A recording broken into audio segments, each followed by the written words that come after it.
Oh, hello everybody. Hi, Hello. hello. Hi, hello. Hi, Welcome. hello. Welcome to a quick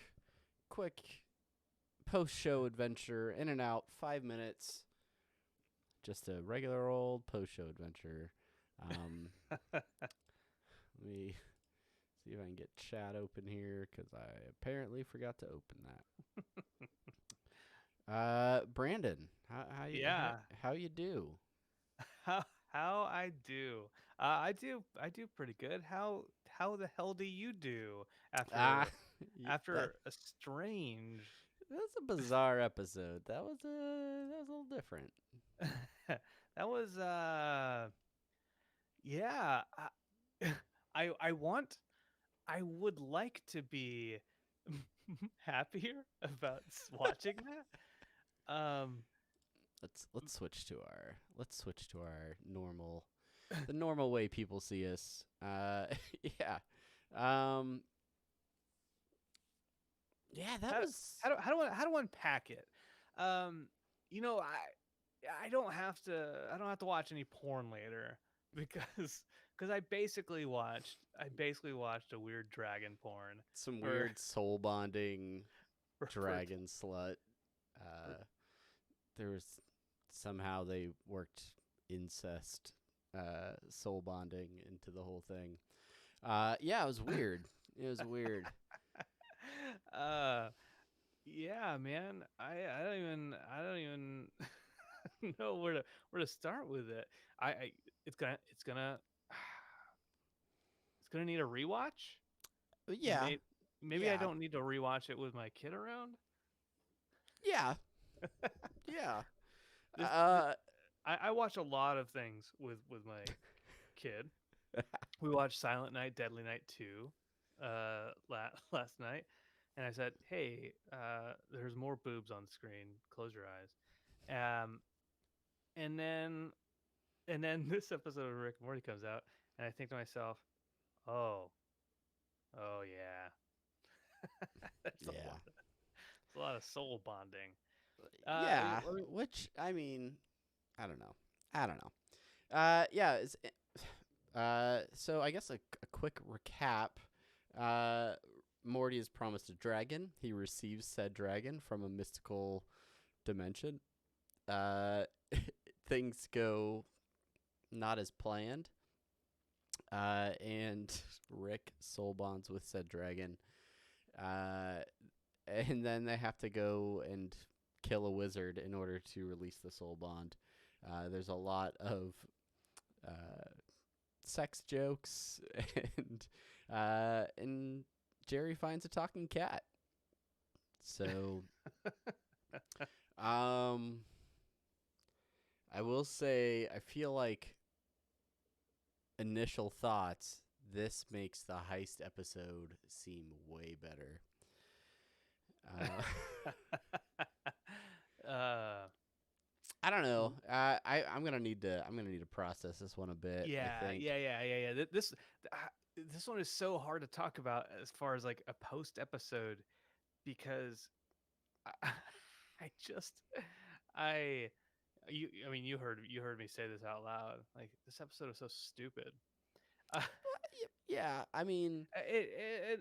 I laughed.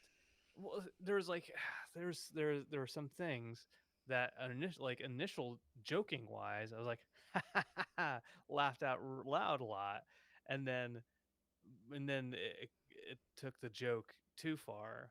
I feel like it did. It was just Yeah. like Yeah. let's see how we can make things divisive. Yeah. I don't.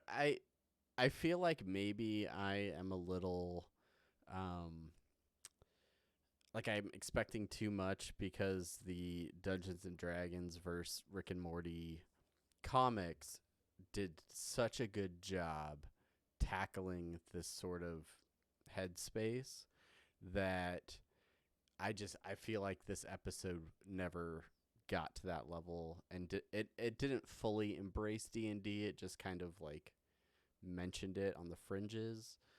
Yeah. Like if this was the D&D episode, I feel like they missed the mark quite a bit. And if this was just the like fantasy magic dragon episode, I mean, they made some choices and they ran with it.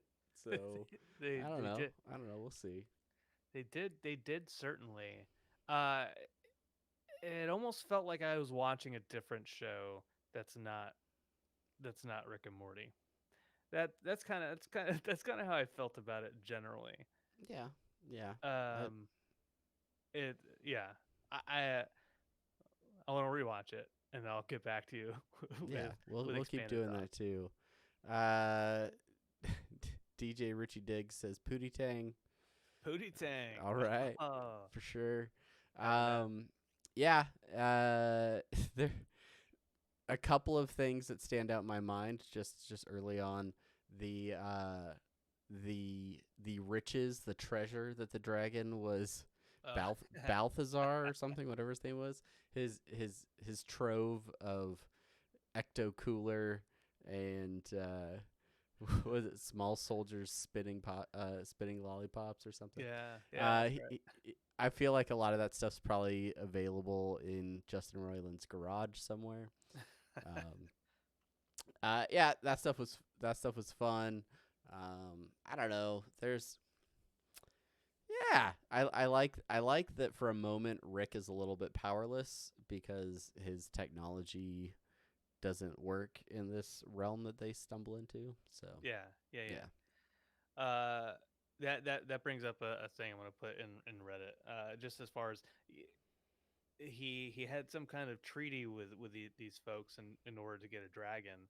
Uh, what what kind of backstory exists for that, right? yes, That Rick wouldn't have known going into this dimension that he is powerless.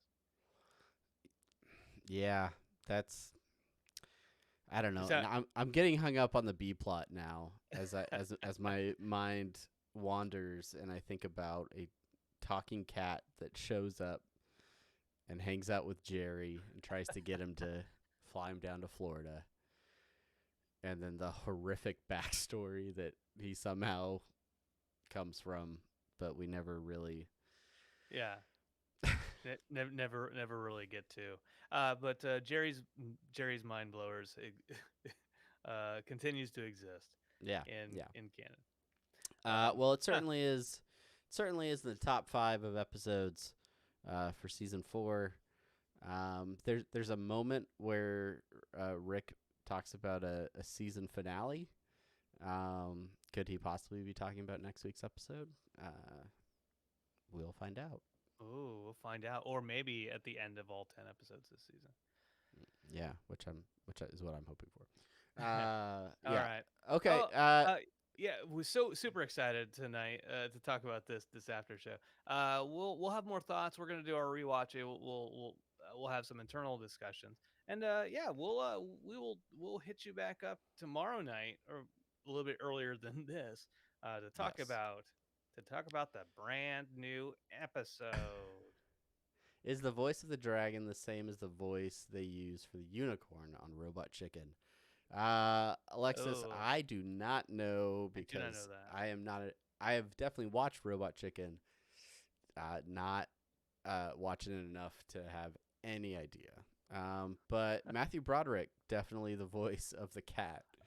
Oh, Liam Yeah. Cunningham. Yeah, okay. He's the dude from Game of Thrones, you know, the one-handed guy. Not the one the guy who gets on the smuggler. I have his IMDb on it. Davos Seaworth. Who? Davos. What? Davos Seaworth from Game of Thrones. Oh yeah. Yeah, yeah, Okay, yeah, yeah, yeah, yeah, yeah. yeah. The Potato Knight or whatever. Yeah, uh-huh. That's Yeah, that's the one. yeah.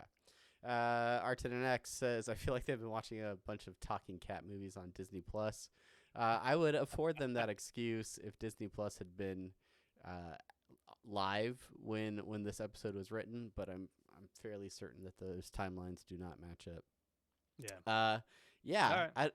I feel like a little bit like we fell victim to the Schraub box OB plots. Uh, and Schraub wrote on a sticky note one day, Jerry finds a talking cat, and they ran with it. They drew it out of the Pop-Tart box. So, Yeah. yeah. I don't know. I feel like this episode could have some redeeming value upon subsequent viewings, but I don't know that it will, be held up I in don't the know. in the upper echelons of Rick and Morty tradition. So True. True. yeah. All right. Well, yeah. Yeah. Again, have to rewatch, and I have to get back to you tomorrow. This time. Yeah, So thanks to those of you that hopped in here. If you have more thoughts about the show, and you're watching this, leave a comment. Leave that over on YouTube or over on Twitch. Let us know your thoughts about the episode, and then when we come back tomorrow for a live podcast, we can go back and look at those comments and let your voice be heard as part of the actual podcast. So. Yeah, make sure leave a comment. Make sure you're subscribed either on YouTube or at Twitch so that you will know when we're podcasting and know when we go live. So Jerry's B plot definitely matched the A plot. That's for sure. That is for sure. All right, thanks everybody for coming and hanging out for this post show. Hope you enjoyed the episode. If you did or hope you didn't, did. let us know. Let us know what you think. Leave those comments, and we will see you tomorrow night for a new episode of Interdimensional RSS. Bye. Bye.